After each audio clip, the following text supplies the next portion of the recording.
Home Show. Fernando from Porter, Texas has a question about sheetrock. He's gotten a ways through his project. Now he's stuck. Take a look at this. Okay, he's got the framing, he's got the insulation, he's got the plug. Now he's wondering, Fernando wants to know, how do I cut the hole in the sheetrock now for that electrical outlet? Well, you use a tape measure, find out where it is, and cut it before you put the piece of sheetrock up. This is new construction. And, a construction where you already have it up, you take a little plunge saw and you cut it where you want, and then you use a remodel box. But in this case, the box should be set first, and you can actually put the piece of sheetrock up against where you want to hang it, and then hit it with your hand a little bit like this, and it'll leave a little mark on the back of the sheetrock where you can cut it out.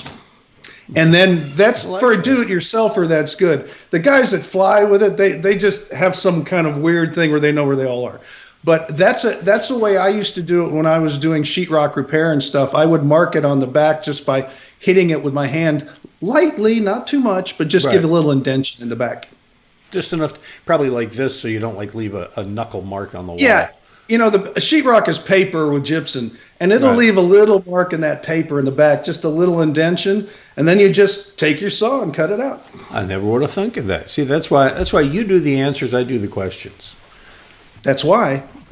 That's one of many reasons. And next week, we are going to change that, and I will do the questions, and Charlie will do the answers. And I'll make up answers. It'll be fun. Yeah.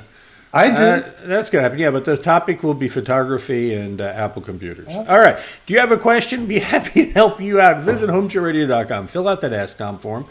Fill it in, send it in, and we'll create a video like this to help you out. And we post them on our YouTube channel and our Facebook page every day and at our website, HomeShowRadio.com.